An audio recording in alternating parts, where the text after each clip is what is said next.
In the first two videos, we discussed about the conversion of ore into metal oxide. That is roasting process in the first video and the calcination process in the second video. In this video, we are going to see the reduction of metal oxide into metal.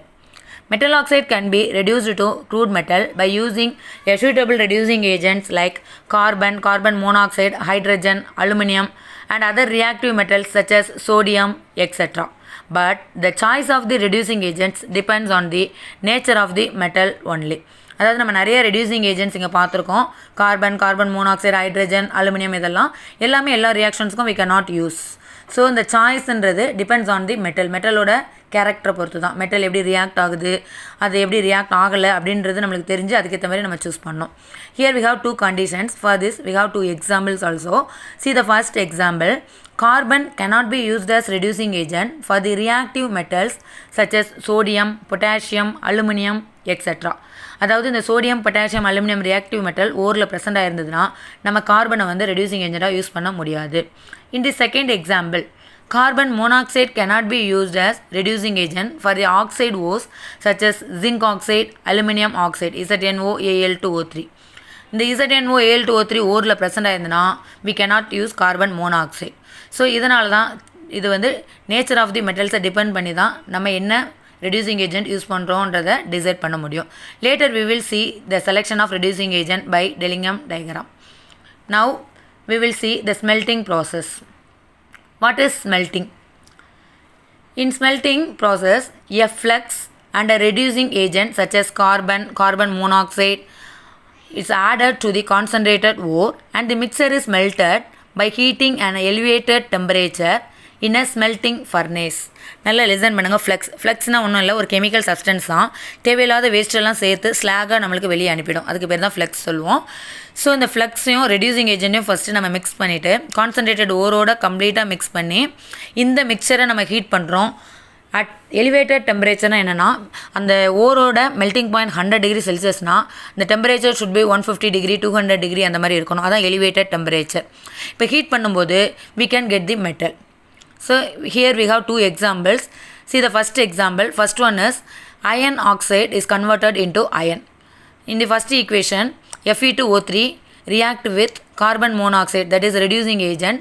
It gives the metal Fe and carbon dioxide is liberated. அதாவது metal oxide மெட்டலாக convert ஆகிடுச்சு. But இந்த metal oxide எப்படி மெட்டலாக convert ஆகிருக்கும் அப்படின்னா, நம்ம மேலே பார்த்து அந்த பேராகிராஃபில் இருக்கிற மாதிரி ஃப்ளக்ஸையும் கேங்கையும் ரியாக்ட் பண்ணி நம்ம ஸ்லாக் ஃபார்ம் பண்ணி ரிமூவ் பண்ணியிருப்போம்.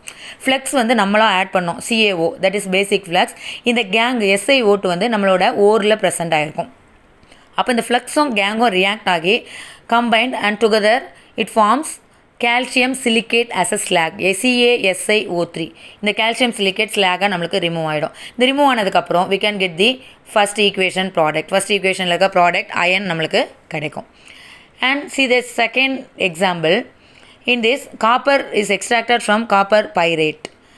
That is, எப்படி இது நம்ம பண்ணுறோம் அப்படின்றத நம்ம பார்க்க போகிறோம். First, concentrated ore, that is copper pyrite, is heated in a reverberatory furnace after mixing with silica and acidic flux. அதாவது ஒரு ரிவர்பரேட்டரி ஃபர்னேஸ்னால் ஆக்சிடேஷனும் நடக்கும், அங்கே ரிடாக்ஷன் நடக்கும். இப்போ நம்ம ஓர் எடுத்துகிட்டு அந்த ஓரில் வந்து அசிடிக் ஃப்ளக்ஸ் வந்து ப்ரெசென்ட் ஆகிருக்கும். பட் சிலிக்காவை தான் நம்ம இங்கே ஆட் பண்ணுறோம், தட் இஸ் கேங் ஆட் பண்ணுறோம். ஸோ அந்த அசிடிக் ஃப்ளக்ஸும், அதாவது லாஸ்ட் ஈக்குவேஷனை பாருங்கள், FeOவும் இந்த சிலிக்காவும் ரியாக்ட் ஆகி நம்மளுக்கு ஸ்லாக் வெளியே ரிமூவ் ஆகிடும். அப்போ ரிமூவ் ஆகிடுச்சுன்னா நம்மளுக்கு இதில் வந்து ஃபஸ்ட் ஈக்குவேஷனை பார்த்தீங்கன்னா தெரியும், copper pyrites react with oxygen, it forms FeS and Cu2S and sulfur dioxide is removed. அதாவது ஃபெரிக் சல்ஃபைடும் காப்பர் சல்ஃபைடும் நம்மளுக்கு இங்கே ஃபார்ம் ஆகிருக்கு.